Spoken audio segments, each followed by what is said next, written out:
Hello students, मैं सुनील कुमार साक्य दिशा chemistry class में आप सभी का स्वागत करता हूं। आज की क्लास भी आपके लिए बहुत ही खास होने वाली है, क्योंकि आज की क्लास में भी आपकी रिएक्शन चलेंगी। पिछली क्लास में आपको नाइट्रोजन गैस को किस प्रकार से प्रोड्यूस करते हैं, किस प्रकार से बनाते हैं, नाइट्रोजन गैस बनाने की विरचन विधियाँ आपको बताई थी। उसमें एक विधि और रह गई थी जो एनसीईआरटी में आपको दी गई है। क्योंकि मैं वीडियो अब ज़्यादा लॉन्ग नहीं बना रहा हूँ, छोटा छोटा बना रहा हूँ, जिससे कि आपको देखने में प्रॉब्लम ना हो, इसके लिए। और ये आपकी नाइट्रोजन गैस किसकी है? चैप्टर नंबर 7 पी ब्लॉक तत्व। तो पी ब्लॉक तत्व का आपको बताया था, मैंने आपको बताया था हर एक रिएक्शनों को आपको बहुत अच्छी तरीके से आपको समझा देंगे। आप हमारे साथ जुड़े रहिए, चैनल को सब्सक्राइब करें और बेल आइकन का बटन भी प्रेस करें, नहीं तो आपको समय समय पर जो वीडियो हम डालते हैं वो वीडियो नहीं मिल पाएंगे अगर बेल आइकन नहीं दबाओगे। घंटी का चिन्ह आप नहीं दबाओगे तो हम जो वीडियो डालते हैं वो नोटिफिकेशन आपको नहीं मिलेगी, ठीक है? इसलिए बेल आइकन भी दबा दीजिए सब्सक्राइब करने के बाद, ओके। और अगर वीडियो अच्छा लगता है तो प्लीज़ लाइक भी करें चैनल को और सब्सक्राइब भी करें, साथ में शेयर भी करा करें, ठीक है? तो चलिए स्टार्ट करते हैं। अच्छा लगता है कि नहीं लगता है, चलिए स्टार्ट करते हैं। तो मैंने बोला था नाइट्रोजन गैस की बनाने की विधियाँ हमने इससे पिछली क्लास में सारी विधियां बता दी थी, फिर भी एक विधि और रह गई थी। वो भी मोस्ट इंपॉर्टेंट विधि है, परीक्षा में कई बार आ चुकी है। एनसीईआरटी बुक वो आपकी नीट एग्ज़ाम में भी कई बार आ चुकी है, जिसे कहते हैं NEET NEET exam. MBBS doctor का जो एग्ज़ाम होता है उसमें भी आ चुकी है, IIT मेंस में भी आ चुकी है। बहुत इंपॉर्टेंट रिएक्शन है, तो उसको भी उसके द्वारा भी हम कैसे बनाते हैं, चलिए। उसका नाम है अमोनियम डाइक्रोमेट। क्या नाम है? Ammonium dichromate. अमोनियम डाइक्रोमेट के द्वारा भी आप नाइट्रोजन को बना सकते हैं, ठीक है? कैसे बनाते हैं इसको भी जानते हैं। तो सबसे पहले मैंने आपको पिछली क्लास में बताया, सबसे पहले सूत्र बनाना सीखें। सूत्र बनाना सीख जाओगे, आपको रिएक्शन करना आपकी चुटकियों का खेल हो जाएगा, बहुत अच्छा लगेगा। इसके लिए मैंने आपको बताया यूट्यूब चैनल हमारा देखिए, प्लेलिस्ट में जाइए। प्लेलिस्ट में जाने के बाद और जो प्लेलिस्ट है उस पर लिखा है ब्रह्मास्त्र, आ गया केमिस्ट्री का ब्रह्मास्त्र, विश्व के इतिहास में पहली बार खोज। उस पर क्लिक करिए। जब उस पर क्लिक करेंगे तो आपको ये कंपाउंड बनाने सीख जाओगे। मैंने आपको बहुत अलग तरीके से कंपाउंड सिखाए हैं, और टीचर अलग तरीके से कराते हैं, मैं अलग तरीके से कराता हूँ। आपको मेरा जरूर समझ में आएगा, प्रयास करिए। देखिए उस वीडियो को कम समझ में आए दोबारा रिवाइज कर लीजिए, फिर कम समझ में आए उसको दोबारा रिवाइज कर लीजिए, और कोई समस्या फिर रह गई हो तो आप हमें कमेंट करके बताना, तो सर हमें कम समझ में आया तो दोबारा से समझा देंगे। देखिए अमोनियम डाइक्रोमेट का फॉर्मूला क्या होता है, तो बनाइए सीखिए। मैंने आपको पिछली क्लास में बता दिया था अमोनियम का फॉर्मूला क्या होता है, NH4 होता है, सबको पता है। डाई का मतलब सीख लीजिए 2 होता है। मोनो माने एक, ये गिनती होती हैं, जिस प्रकार कह सकते हैं आपका मैथ में 1 2 3 वो आपकी काउंटिंग होती है, 1 2 3 4 5, उसी प्रकार साइंस में भी काउंटिंग होती है। साइंस में काउंटिंग क्या होती है? 1 को कहते हैं मोनो, 2 को कहते हैं डाई, और 3 को कहते हैं ट्राई, 4 को कहते हैं टेट्रा, 5 को कहते हैं पेंटा, 6 को कहते हैं हेक्सा, 7 को कहते हैं हेप्टा या सेप्टा, 8 को कहते हैं ऑक्टा, 9 को कहते हैं नोना, और 10 को कहते हैं डेका। इस तरह से भी चलती हैं। तो आपने डाई लिखा है तो डाई माने हो गया 2। क्रो माने कौआ। अब क्रो माने कौआ मत समझना, क्रो माने सियार, ये टेक्निक है। तो डाई क्रो अर्थात 2 क्रो हैं, तो 2 मैंने लिख दिया, क्रो माने कौआ, सियार लगा दिया, 2 क्रो। और टा लगा है तो टा के लिए मैंने जुगाड़ बताई, टा के लिए टमाटर लगाते हैं। और आपको मैंने बताया, मेरे वीडियो देख लेना, मज़ा आ जाएगा वास्तव में, ये सूत्र बनाना सीख जाओगे। अब टमाटर लगाता है तो इस सियार के साथ कितने टमाटर आते हैं? आपको 7 आते हैं। 7 ही क्यों आते हैं, आप उस वीडियो को जरूर देखें। सीआर के साथ 7 टमाटर क्यों लगा दिए? तो सीआर के साथ 7 ही आते हैं, क्योंकि सीआर की वैलेंसी होती है +6। कितनी वैलेंसी होती है? +6, ठीक है? आप कहोगे सर प्लस क्या 6 होगी, कैसे होगी? 24 परमाणु क्रमांक होता है सीआर का। क्रोमियम का परमाणु क्रमांक तो याद होगा, रटा होगा, ये तो बहुत इंपॉर्टेंट है। क्रोमियम परमाणु क्रमांक 24 होता है। अब इसका कैसे निकालते, जुगाड़ क्या है, टेक्निक क्या है? वैसे तो 1s2 2s2 2p3 फालतू है, नौटंकी, टाइम खराब होता है। वरना ट्रिक क्या है, 4 + 2, इन दोनों को जोड़ दो 6, ये है जुगाड़। तो इसका मतलब इसकी बैलेंसी कितनी होगी? 6। तो देखिए मैं आपको चलो सूत्र बनाना सिखाते हैं। इसका अमोनियम का सूत्र तो आपको पता है NH4, इसका सूत्र नहीं पता, मैं सूत्र लिखने जा रहा हूँ। डाई लिखा 2, तो पे अलग अलग कर दूँ, NH4 अलग कर दिया, फिर Cr अलग कर दिया, और Cr डाई क्रो थे तो डाई माने 2 लगा दिया, क्रो माने Cr क्रो, फिर O लिखा है क्रो, टा माने टमाटर लगा दिया। अब ये कितने आएंगे, ये कैसे पहचानेंगे? तो देखिए 7 कैसे आते, चलो ये भी बता दें। वैसे ये मैंने आपको ब्रह्मास्त्र वाले सूत्र में ही सिखाया है, लेकिन फिर भी आप लोग कह रहे हो, अगर सोच रहे हो तो हम आपको सिखाई देते हैं। तो इसके ऊपर +6 कैसे आ गया, मैंने पहचान लिया टिक के द्वारा, तो +6। तो इसका मतलब इसको अगर डिस्ट्रीब्यूट करें तो ऐसे ही तो लिख सकते हैं, Cr 2 बार Cr लिख सकते हैं क्योंकि ये 2 Cr है, और O लिखेंगे। अच्छा बताओ, एक Cr पर +6, एक Cr पर +6, तो 2 Cr मिलकर कितना हो गया, 12। इसका मतलब 12 Cr है। सही है, आपको समझ में आ गया? अब इस 12 में आप कितने O को जोड़ें, कितने O को जोड़ें, ये प्लस वाला चिन्ह ऑटोमेटिक माइनस में बदल जाए। अब आप कहोगे सर ऐसा क्यों, माइनस में क्यों बदल जाए? देखिए, इधर वाले को हमेशा प्लस लिखते हैं, उधर वाला जो भी कंपाउंड चिपकेगा उसको हमेशा माइनस लिखते हैं। देखिए अमोनियम माने प्लस, और पीछे वाला है तो उसको माइनस में ही आएगा। ये केमिस्ट्री का रूल है, वर्ड की जितनी भी केमिस्ट्री है उसमें एक प्लस आता है तो दूसरा माइनस आता है, तभी रिएक्शन, तभी भी आपस में चिपकते, वरना नहीं चिपकते। तो आपका प्लस, ये प्लस के 12 खत्म होने के लिए आपको O कितने जोड़ेंगे? आपको पता है एक O पर कितना चार्ज होता है, -2, पता है? सबको पता है? नहीं पता तो याद कर लेना, मैंने ट्रिक बता दी है। O के ऊपर माइनस चार्ज होता है, तो एक O अगर आपने जोड़ दिया, एक O जोड़ा, तो सोचो कितने माइनस, इनको सबको जोड़ के देखो, +6 -2, तो कितना आएगा? +6 आपका 12 हो गया। सही है बेटा? ऐसे +6 आपका 2, टोटल जोड़ेंगे कितना आ जाएगा?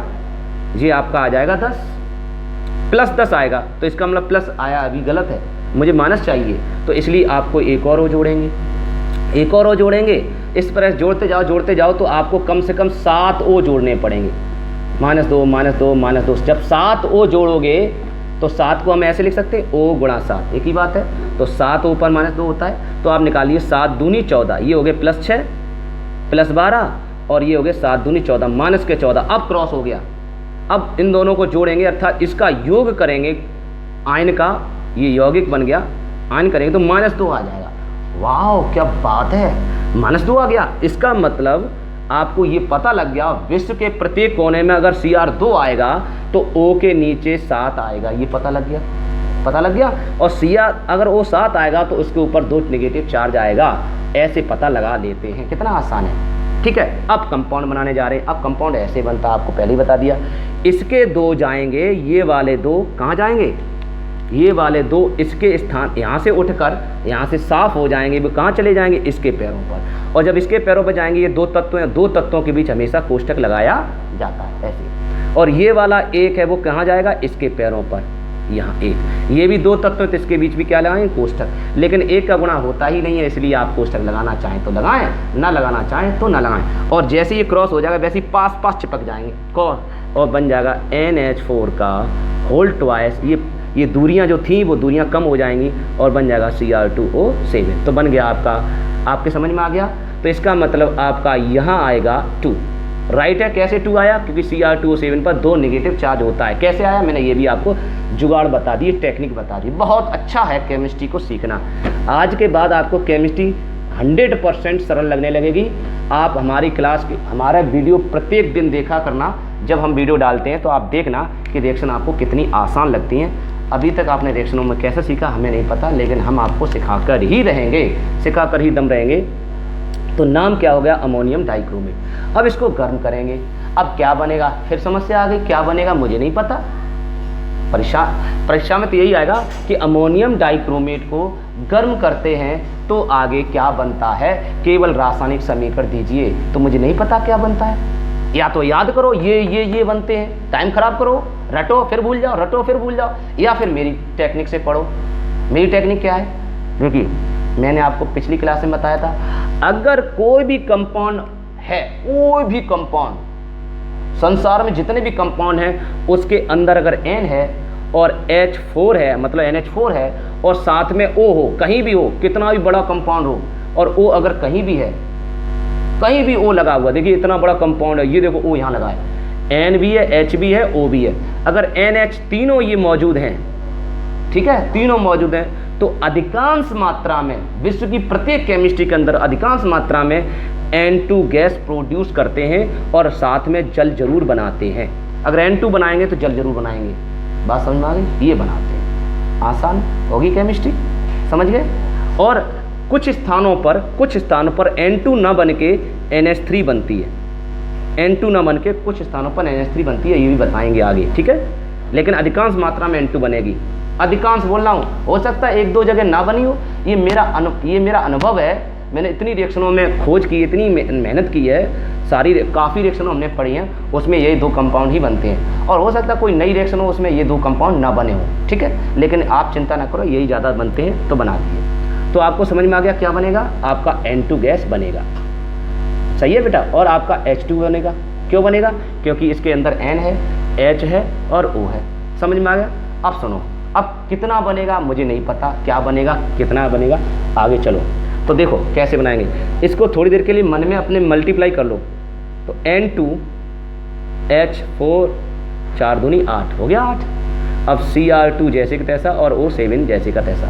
अब कर लो, तो N2 तो आपका पूरा का पूरा प्रोड्यूस हो गया, निकल गया, तो इसको हटा दो, सही है बेटा। अब बचा आपका H बचा और O बचा, मैंने बताया क्या बनता है H2O, तो इस H को बाहर निकाल लो, निकाल लिया, 8H बाहर आ गए। अब 8H बाहर आने के लिए O को कितना बाहर करना पड़ेगा बताइए, थोड़ा सोचो। O को आपको 4O को बाहर करना पड़ेगा, बोलो क्यों, क्योंकि एक H और O के संयोग से क्या बनता है H2O बनता है। तो H2O बना, इसका मतलब दोनों से मिलकर H2O बनेगा। तो इसका मतलब H2O कब बना, H2O बना आपके 2H और 1 O के मिलने से। तो आपके 8H है, तो 8H हैं, तो 2H से एक और O, 2H से एक और O, 2H से एक और O। आप सोचिए, 2 2 4 2 6 2 8 H इधर हो गए, तब आपके 4 O हो गए। इसका मतलब आपको क्या बनाना पड़ेगा, 4 H2O बनाना पड़ेगा, राइट है। क्यों, क्योंकि एक H2O ये, एक H2O ये, एक H2O ये, एक H2O ये, तो आपके मिलकर हो गए 4 H2O। समझ में आ गया बेटा, 4 H2O, ठीक है, क्योंकि 8H आपने निकाल दिए और यहाँ से 4 O को निकालना पड़ेगा। इसमें 4 कॉमन ले लो, दोनों में 4 बाहर आ गए, अंदर क्या रह गया आपका 4 दूनी 8, 2H रह गए और अंदर रह गया O, और 2H और O मिलकर आपका क्या बनाता H2O। तो 4 H2O आपका बन के तैयार हो जाएगा। कितना आसान, समझ में आ गया। इसका मतलब 8H इसके पूरे निकल गए, यहाँ से कितना निकल गया, यहाँ से 7 थे, 7 में से 4 O बाहर आ गए, तो कितना रह गया, केवल 3 रह गया, केवल 3 रह गया। तो कंपाउंड जो बचा हुआ कंपाउंड है, बस वो जैसे का तैसा उतार के वहाँ रख दो, क्या बनेगा Cr2O3। आंसर कैसा रहा। तो अगर मैंने पहले बोला, अगर क्लास अच्छी लगती है, वीडियो अच्छी लगी है, तो खूब दमादम भर के लाइक किया करो, भर के शेयर किया करो, दमादम किया करो, बढ़िया तरीके से किया करो। आपको जुनून आएगा, जोश आएगा, केमिस्ट्री सीखने में बड़ा मज़ा आ रहा होगा, मुझे उम्मीद है। अब इसका नाम क्या होता है, इसका नाम तो जान गए, नाइट्रोजन गैस बन गई, नाइट्रोजन गैस। और इसका नाम होगा क्रोमियम, ठीक है, ऑक्साइड। क्या नाम होगा, क्रोमियम ऑक्साइड। अगर चाहो तो ट्राई ऑक्साइड भी लिख सकते हो, क्योंकि ट्राई माने 3 होता है, तो क्रोमियम ट्राई ऑक्साइड भी लिख सकते हो, नहीं तो क्रोमियम ऑक्साइड बन जाएगा। तो बताइए रिएक्शनों को हम कैसे किया और किस तरीके से आपको रिएक्शन समझ में आ गई, पूरी तरह से एकदम क्लियर हो गई। तो देखिए कितना आसान है आगे वाले कंपाउंड को बनाना। मुझे ये तो परीक्षा में दिया ही जाएगा, ये तो प्रश्न में दिया ही जाएगा, क्या होता है जब अमोनियम डाइक्रोमेट को गर्म करते हैं। ये तो लिखा हुआ आएगा प्रश्न में, जब क्वेश्चन आएगा, बोर्ड एग्जाम होगा तब। तो उसका सूत्र आप बना लेना, और सूत्र बनाने के बाद फिर रिएक्शन में आगे क्या क्या बनेगा वो अपनी टेक्निक का यूज करना, और टेक्निक से आप आंसर को बना पाएंगे। और वरना याद करना पड़ेगा। अगर जो बच्चे रटने वाले हैं कि अमोनियम डाइक्रोमेट का सूत्र याद करते हैं NH4 का उल्टा Cr2O7, NH4 का उल्टा Cr2O7, फिर बना है N2 + 2H2, तब भूल जाओगे बेटा। ये केमिस्ट्री तरीका नहीं होता, ये केमिस्ट्री का हो ही नहीं तरीका, तो भूल ही जाओगे, फिर भूल जाओगे आप। चलिए, बहुत अच्छा लगा, आपको सीखने में बड़ा मज़ा आया, ठीक। अब बात करेंगे नाइट्रोजन गैस। अभी तक आपने नाइट्रोजन गैस को बनाना सीखा, नाइट्रोजन को कैसे बनाते हैं। अब नाइट्रोजन मेरे पास आ गई, बन के तैयार हो गई। अब वो नाइट्रोजन गैस किस किस कंपाउंड से रिएक्ट कर सकती है, और रिएक्ट करने के बाद क्या क्या कंपाउंड बना सकती है, आइए जानते हैं। देखिए, तो सबसे पहले प्रॉपर्टीज की बात करते हैं। प्रॉपर्टीज में हम भौतिक गुण नहीं लिखा रहे इसके, हम केवल रासायनिक गुण की बात कर रहे हैं, चर्चा कर रहे हैं रासायनिक गुण की, केमिकल प्रॉपर्टीज की, only chemical properties, only chemical properties की बात करेंगे। ठीक है, हम भौतिक गुण की अभी बात नहीं करेंगे। भौतिक गुण तो आप याद करना होता है, उसको तो रटना ही पड़ेगा। भौतिक गुण तो उसकी फिजिकल प्रॉपर्टीज वो तो याद करनी पड़ती है। रासायनिक गुण में आपको दिक्कत आती है, तो वही हम आपको दिक्कत दूर कर रहे हैं। तो सबसे पहले रासायनिक गुण क्या है कि आपको ये रासायनिक गुण याद करने से पहले आपको ये याद होना चाहिए कि नाइट्रोजन जो होती है, कौन सी, नाइट्रोजन गैस साधारण ताप पर अक्रिय होती है, ये समझ लो। इसे अक्रिय गैस भी बोल सकते हैं। किस पर? साधारण ताप पर, क्रिया नहीं करती। ठीक है, और साधारण ताप क्या होता है? रूम टेम्परेचर, अर्थात कमरे के ताप पर। कमरे के ताप पर ये कैसी होती है? अक्रिय होती है, इनर्ट होती है। क्यों होती है? क्योंकि इसके अंदर नाइट्रोजन के अंदर जो परमाणु होते हैं वो ट्रिपल बॉन्ड के द्वारा, 3 बंध के द्वारा मजबूती से जुड़े होते हैं। इसलिए इस बंध को तोड़ने के लिए अत्यधिक ऊर्जा की आवश्यकता होती है। इसीलिए इसके लिए बहुत अधिक टेम्परेचर चाहिए, तब ये बंध टूटकर अलग होंगे। जब ये टूटकर अलग होंगे तब ये प्लस और माइनस में चेंज होगा। जब प्लस माइनस में चेंज होगा तभी ये किसी दूसरे के साथ रिएक्ट कर पाएंगे, वरना नहीं कर पाएंगे। इसलिए नाइट्रोजन की जितनी भी रिएक्शन होती हैं वो अत्यधिक उच्च ताप पर हुआ करती हैं, नॉर्मल टेम्परेचर पर कभी नहीं हो पाती। क्यों? क्योंकि नॉर्मल टेम्परेचर पर ये बॉन्ड कभी नहीं टूट सकते। समझ में आ गया? अगर क्वेश्चन आता है कि नाइट्रोजन साधारण ताप पर अर्थात कमरे के ताप पर अक्रिय क्यों है, तो आप कहेंगे क्योंकि नाइट्रोजन अणु के अंदर परमाणुओं के बीच त्रिबंध पाया जाता है। ठीक है, अर्थात ट्रिपल बॉन्ड पाया जाता है, जिसे तोड़ने के लिए अत्यधिक ऊर्जा की आवश्यकता होती है। इसलिए नाइट्रोजन साधारण ताप पर अक्रिय होती है, लेकिन उच्च ताप पर यह क्रियाशील हो जाती है। उच्च ताप पर यह बॉन्ड टूट जाता है, क्रैक हो जाता है और प्लस माइनस में चेंज हो जाता है और रिएक्शन हो जाती है। तो इतनी बात समझ में आ गई। तो अब किससे से क्रिया करेगी? सबसे पहले मान लीजिए धातुओं से क्रिया। किससे? धातुओं से क्रिया। अब धातुओं से क्रिया किससे होगी? उच्च ताप पर होगी भैया। मैंने बोला धातुएं क्या होती हैं? एस ब्लॉक की धातुएं होती हैं, डी ब्लॉक की धातुएं होती हैं, एफ ब्लॉक की धातुएं होती हैं। जैसे बहुत सी धातुएं तो बहुत सारी होती हैं, उनमें से कुछ धातुएं ले लो। जैसे कि एनसीईआरटी बुक में Li ली गई है। Li की क्रिया अगर हमें N2 से करानी है, नाइट्रोजन गैस से, मैंने बताया नाइट्रोजन गैस इधर आएगा। क्यों? क्योंकि नाइट्रोजन से क्रिया करानी है Li की। ठीक है, ऐसे ही आप कोई भी दूसरी धातु ले लो, Mg ले लो, Mg क्रिया N2 से करानी है तो क्या बनेगा? ऐसे ही Al ले लो, Al क्रिया N2 से करानी है तो क्या बनेगा? ऐसे ही किसी भी धातु को ले लो, Ba ले लो, Ba क्रिया N2 से कराएंगे तो क्या बनेगा? कहने का अर्थ है ये अभिक्रियाएं जो होगी वो उच्च ताप पर होंगी। ये बात समझ में आ गई। सारी अभिक्रियाएं उच्च ताप पर होंगी, हाई टेम्परेचर पर होंगी। ठीक है, कितना उच्च ताप होगा ये तो इनके ऊपर डिपेंड करेगा, कितना होगा कितना नहीं होगा। वैसा इतना मान लीजिए क्योंकि ये उच्च ताप पर होती हैं। साधारण ताप आपका कमरे का ताप होता है और कमरे का ताप लगभग होता है आपका 25 से 35 डिग्री सेंटीग्रेड। 25 से 35 डिग्री सेंटीग्रेड ताप पर ये अक्रिय होती है, लेकिन इससे ज़्यादा टेम्परेचर पर होने पर ये थोड़ी बहुत क्रियाशील होने लगती है। और जैसे ही और उच्च टेम्परेचर होता है तीनों बॉन्ड क्रैक हो जाते हैं और बहुत अधिक क्रियाशील हो जाती है, मजबूत क्रियाशील बोलते हैं। समझ गए?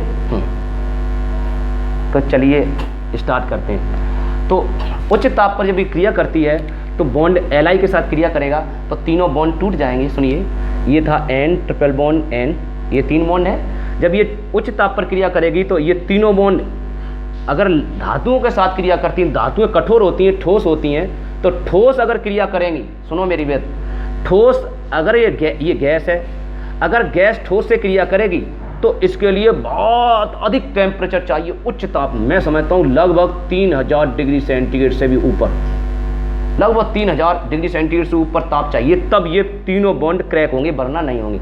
तो जैसे ही तीनों ब्रेक हो जाते हैं तो आपको तीनों ब्रेक हो गए तो इस पर आ जाएगा 3 प्लस, समझ गए, और इस पर आ जाएगा 3 माइनस। हो गया, क्योंकि ये 3 थे और ये 3 थे, इन दोनों को बीच में क्रैक कर दिया। ये देखो ये 3 बॉन्ड थे, इनको जैसे ही बीच में ब्रेक किया, ऐसे ब्रेक किया तो इसके 3 आगे आ गए, इसके 3 इधर आ गए।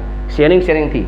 आगे वाले को मैंने पहले ही बोला प्लस बोलते हैं, ठीक है, आगे वाले को प्लस बोलते हैं और पीछे वालों को माइनस बोलते हैं, ठीक है। लेकिन ये कोऑर्डिनेशन बॉन्ड है, इसलिए आंशिक रूप से प्लस और आंशिक रूप से माइनस आता है, ये कोऑर्डिनेशन, ठीक है। कौन सा बॉन्ड है? कोऑर्डिनेशन बॉन्ड, मतलब सह संयोजक बंध। वैध संयोजक बंध अगर होता तो पूर्ण रूप से प्लस और पूर्ण रूप से माइनस आता, और सह संयोजक बंध है तो आंशिक रूप से प्लस और आंशिक रूप से माइनस आया करता है।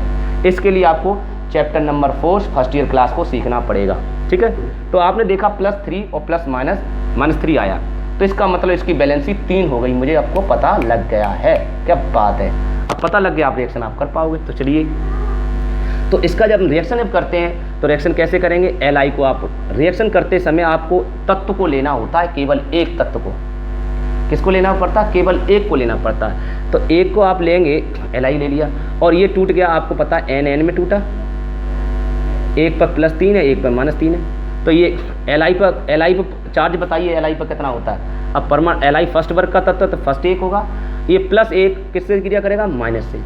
प्लस वाला हमेशा माइनस से क्रिया करेगा, क्या बनाएगा भैया? Li और n। अब सोचो क्या बनेगा? इसकी बैलेंसी कितनी होती है? 1। इसकी बैलेंसी कितनी होती है? 3। तो समझ गए बेटा, सूत्र बना लो। मैंने तो अभी इन दोनों को पास पास लिखा है, अब सूत्र बनाओ। ये वाले जो 3 हैं वो इसके पैरों पर आ जाएंगे यहाँ, समझ गए बेटा?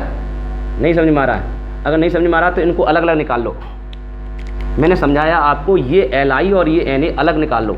Li अलग निकाल लिया, n अलग निकाल लिया। इसकी बैलेंसी 1 होती है, इसकी बैलेंसी 3, ठीक है बेटा। इसकी बैलेंसी फर्स्ट वर्ग का तत्व है, इसका परमाणु क्रमांक 3 होता है, Li का, लिथियम का। इलेक्ट्रॉन विन्यास करेंगे 2,1, इसका बैन आ रहा तो इसलिए 1 होगा। चलिए, तो इसका संयोग कैसे होगा? ऐसे कल बता चुके, पिछली क्लास में बता चुके हैं। इसका 3 यहाँ आ जाएगा तो बनेगा Li3।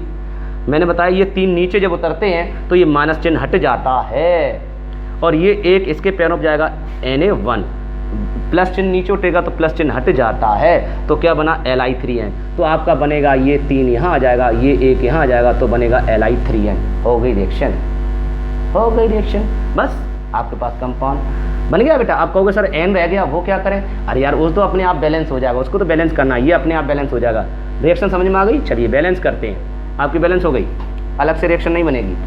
अब ऐसा नहीं है सर n बची रहेगी तो n लिखेगी, नहीं, N2 गैस बनेगी, नहीं। अरे N2 से कैसे N2 बन सकती है? बाप से बाप कभी नहीं पैदा होता है, इसलिए आपका N2 गैस नहीं बनेगी, ठीक है। हाँ, ऐसे ही। अब बैलेंस कर लीजिए। चलिए, तो Li कितने परमाणु है? Li के एक परमाणु कहाँ देखते हैं? परमाणु को पैरों की तरफ, परमाणु पैर होते हैं, परमाणु क्या है? एक परमाणु। यहाँ परमाणु कितने? 3। लफड़ा है, यहाँ 3 है भैया, यहाँ परमाणु ज़्यादा है, और ज़्यादा अगर परमाणु है तो उधर तो गुणा नहीं करेंगे, कम वाले में गुणा करेंगे। गुणा करते केमिस्ट्री में, भाग नहीं करते, जोड़ नहीं करते, घटाना नहीं करते, केवल गुणा। तो कितने गुणा कर दिया जाए? 1 में 3 हो जाए, 3 एकन 3 कर दिया जाए, तो 3 Li, समझ गए। और n कितने हो गए? 2। तो n यहाँ कितना? 1। n कितना भैया? 1। देखो यहाँ 1 है और यहाँ 2 है, इधर ज़्यादा है, इधर कम वाले में हमेशा गुणा करते हैं। तो कम वाले में कितना कर दिया? 1 में 2 का गुणा। लेकिन केमिस्ट्री ये कहती है आपको 2 का गुणा यहाँ नहीं करना, ऐसे मत कर देना, गलत हो जाएगा। 2 का गुणा करने का शौक है तो आपको केमिस्ट्री में बाहर गुणा करना पड़ता है, ऐसे करता। तो इसका मतलब 2 1 2 n हो गए, लेकिन Li अब ज़्यादा हो गए, अब Li में लफड़ा हो गया। 3 दूनी 6 Li हो गए, तो 6 Li हो गए तो अब Li ज़्यादा हो गया। अब मजबूरी क्या करें? n को बढ़ाया तो n को था, लेकिन साला Li बढ़ गया था। अब Li बढ़ गया तो भैया Li को भी देखना पड़ेगा, दोबारा देखना पड़ेगा। तो 2 तिया 6, तो यहाँ कितने? 3 एकम 3 और 6 बनाना, तो आपको इसमें 3 में 2 का गुणा और कर देना, 3 दूनी 6। आपकी पूरी बैलेंस हो चुकी है, होगी रिएक्शन। अब इसका नाम क्या हुआ? इसका नाम लिथियम है, इसका नाम नाइट्रोजन है, और मैंने इसकी टेक्निक बता चुका हूँ। इसका नामकरण करने की टेक्निक यूट्यूब चैनल पर बता चुका हूँ, ब्रह्मास्त्र वाले सूत्र में। इसकी टेक्निक क्या है? इसका नाम है लिथियम, और अकेला है तत्व। अगर कोई तत्व अकेला है, पीछे लिखा हो, मैं बता रहा हूँ, विश्व की पूरी केमिस्ट्री की बात कर रहा हूँ, वर्ल्ड की। अगर कोई तत्व पीछे लिखा हो और अकेला हो, उसके साथ O ना हो, अकेले से मतलब नहीं, उसके साथ अगर O नहीं जुड़ा है, सबसे लास्ट में O जुड़ा होना चाहिए। अगर O इधर जुड़ा है तो नहीं बात कर रहे हैं, अगर O लास्ट में जुड़ा है, समझना बेटा मैं बोल रहा हूँ, अगर लास्ट में O जुड़ा है तो उसके पीछे टा लगेगा, टा, क्योंकि O को टमाटर मान लेते थोड़ी देर के लिए, टमाटर गोलाकार होते हैं ना, तो मान लीजिए अगर O जुड़ गया तो टमाटर आएगा, टा आएगा, और O नहीं है तो आपको वर्ल्ड की केमिस्ट्री में डा आएगा। क्योंकि पूरे विश्व की केमिस्ट्री में जितने भी कंपाउंड तक पैदा हुए हैं या आगे पैदा होने वाले हैं, बनने वाले हैं, जितने भी प्रोड्यूस होने वाले हैं विश्व में, जितने भी 20 लाख 50 लाख कंपाउंड हैं, उनके अंत में या तो टा आता है या तो डा आता है। टा कब आता है? जब मैंने बताया ओ आएगा तब टा आएगा, और जब ओ नहीं होगा तब डा आएगा। तो इसमें ओ नहीं है तो डा आएगा, और जब डा आता है तो इसमें जुड़ता आइड, आइड जुड़ता है, समझ गए? तो इसलिए इसका नाम होगा नाइट्राइड। क्या होगा? नाइट्रोजन है तो नाइट्राइड, नाइट्रोजन में आपको आइड जोड़ना है। क्या जोड़ना? आइड। तो कैसे जुड़ता है? इसका पीछे वाला ओजन हट जाता है, ओजन, ओजन ये हट जाता है, ये ओजन हट गया तो आपका अब ये जोड़ दो तो क्या हो जाएगा? नाइट्र, और ट्र और आ, तो आ मिलकर ट्र और आ क्या? नाइट्राइड, तो होगा नाइट्राइड। तो नाम होगा लिथियम नाइट्राइड। बहुत आसान है, अगर केमिस्ट्री को सीखोगे इतनी मज़ा आएगा केमिस्ट्री में, बहुत मज़ा आने वाला है। सीबीएसई बोर्ड के छात्रों, चाहे यूपी बोर्ड के, चाहे एमपी बोर्ड के, चाहे बिहार बोर्ड के, मतलब ऑल इंडिया, ऑल वर्ल्ड की मैं बात कर रहा हूँ, ऑल वर्ल्ड के प्रत्येक स्टूडेंट को केमिस्ट्री की रिएक्शन। हाँ, हमारी लैंग्वेज जरूर हिंदी है, लेकिन हम सिखा रहे हैं, वो आपको बहुत कम ऐसा देखने को मिलता है जिस तरह से हम आपको सिखा रहे हैं, बहुत कम मिलेगा, बहुत कम टीचर इतनी मेहनत करते हैं। तो देखिए क्या बनेगा आपका, अब इसके द्वारा करेंगे, क्या बनेगा भैया? मैंने बताया क्या, ये भी टूटेगा n और n, ये +3 ये -3, समझ गए? तो ये प्लस, अब Mg पर पॉजिटिव चार्ज हो जाता है, नेगेटिव आप चेक कर लीजिए। Mg का परमाणु क्रमांक 12, तो 12 का इलेक्ट्रॉन मास 2 आएगा, क्यों? 2 8 2, तो इसका मतलब पॉजिटिव चार्ज आएगा 2, तो इसके ऊपर आ गया 2, तो 2 हमेशा इससे क्रिया करेगा। क्या बनेगा? बनाओ, फिर इसी को जोड़ो, फटाफट बनाओ। ये रहा Mg और ये रहा n, ये n छोड़ दो क्योंकि ये तो क्रिया नहीं कर रहा, बाद में देखेंगे बैलेंस में आ जाएगा। इसको ले लो, ये इसके 3 इसके 2, तो ये 2 इसके पैरों पर जाएंगे, यहाँ आ जाएगा 2, तो ये आ गया 2, ये 3 इसके पैरों में जाएंगे, यहाँ जाएगा 3, तो क्या बना आपका? Mg3n2, तो यहाँ बन जाएगा Mg3n2। कितना आसान बन गया आंसर। आपको सर n कहाँ गया? n इसी में मिल जाएगा, हो गया। अच्छा लग रहा है? बहुत अच्छा लग रहा हो तो लाइक किया करो, जम के लाइक किया करो यार, दबादब लाइक किया करो बढ़िया से। लाइक करने के साथ शेयर भी किया करो, और लोगों को पता लगे कि हाँ ये है केमिस्ट्री, ये है केमिस्ट्री, इसे कहते हैं केमिस्ट्री। तो और लोगों को लाइक किया करो, बताया करो हाँ ये है केमिस्ट्री, अभी तक आप सीखे थे वो केमिस्ट्री नहीं है, ये केमिस्ट्री है। तो कितना आसान है, रिएक्शन सीख गए। अच्छा, अब कहोगे ये n कहाँ चला गया? वो n अपने आप जुड़ जाएगा इसी के अंदर, उसे बाद में देखो। n दूसरा बचा उसको छोड़ देना, वो अपने आप बैलेंस हो जाएगा। ओके, तो अब रिएक्शन करेंगे, तो अब बराबर करते हैं। Mg के कितने? 1 परमाणु, यहाँ Mg का कितना? 3 परमाणु, तो यहाँ ज़्यादा है, यहाँ कम है, कम वाले में गुणा करते हैं, कम का गुणा कर दो 3, हो गया 3, 3 एकन 3, 3 एकन 3। अब n कितना है? 2n, यहाँ कितने? 2n। वाह, ये तो बैलेंस है, तो आंसर हो गया। नाम क्या हो सकता है? फिर वही बात, इसका नाम क्या है? मैग्नीशियम। आगे वाले का नाम नहीं बदलता, आवर्त सारणी में जो नाम है वही रहेगा, मैग्नीशियम। पीछे वाला ओ नहीं है तो इसका नाम आइड जुड़ेगा, नाइट्राइड, नाइट्राइड हो गया। समझ गए? ऐसे इससे कर लेना, इससे करोगे इसका परमाणु, इसका कितना होता है? एल्युमिनियम का 13 होता है, परमाणु क्रमांक 13, इलेक्ट्रॉन व्यास करेंगे 3 आएगा, तो इसकी वैलेंस ये 3, और इसकी ये अभी आपने तोड़ा था +3 और ये -3, तो बताइए क्या बनेगा? ये Al3 देखो, ये देखो, ये देखिए, ये रहा Al3 और ये रहा N-, राइट है। अब देखिए ये 3 यहाँ आ गए, सोचो बेटा, ये वाला 3 उठ के यहाँ जाएगा, क्योंकि ये मैंने बताया ये वाला 3 जब यहाँ आ जाएगा तो माइनस चिन्ह से मतलब नहीं रहता, माइनस केवल आवेश को व्यक्त करता है, और जैसे नीचे आ जाता तो संयोजकता हो जाती है। माइनस इस समय ऑक्सीकरण संख्या है, ऊपर लिखता है तो ऑक्सीकरण संख्या, परिभाषा भी है, किसी तत्व के ऊपर उपस्थित आवेशों की संख्या को उस तत्व की ऑक्सीकरण संख्या कहते हैं। और संयोजकता किसे कहते हैं? संयोग करने की क्षमता को संयोजकता कहते हैं। तो ये संयोग करेगा, कितने संयोग करा? 3, तो संयोजकता 3 हो गई। संयोजकता को प्लस माइनस में नहीं लिखते, इसके 3 यहाँ जाएंगे, इसके 3 यहाँ जाएंगे, तो N3, समझ गए? अब ये दोनों अगर समान है, अगर ये दोनों समान है तो आप ऊपर भी काट सकते हो, अगर ये दोनों समान है तो इसको काट सकते हैं, 2 एकन 2। अगर भाग चला जाए तो भाग दे दिया करो, भाग ना जाए तो छोड़ दिया करो, तो भाग चला गया ALN, तो इसका मतलब इन दोनों के संयुक्त से आपका कंपाउंड बनेगा ALN। ओके, कितना आसान, देखिए हो गया ALN, बस आंसर, कितना बढ़िया। बस अब इसको चाहो तो बैलेंस कर लेना, अब आप चाहो तो करके लाना। ओके, बैलेंस कर लीजिए। बैलेंस करोगे तो बैलेंस कैसे होगा, यहाँ AL 1 है, यहाँ AL 1 के बराबर है, यहाँ AL N2 2 है, यहाँ ज़्यादा है, यहाँ N 1 ही है, तो यहाँ 1 है और 1 को बढ़ाना है तो इसमें मल्टीप्लाई कितने करें, 2 का। लेकिन यहाँ 2 का नहीं करना, 2 का करना है आपको आगे, आगे 2 करोगे तो N तो 2 हो गए, लेकिन लफड़ा हो गया आलू में, अर्थात AL 2 हो गया। जब AL 2 हो गया तो आपको AL में भी 2 करना पड़ेगा, 2AL हो गई रिएक्शन। ऐसे ही आप रिएक्शन को कर पाएंगे। तो आपको रिएक्शन कैसी लगी तो प्लीज़ कमेंट करके बताएं।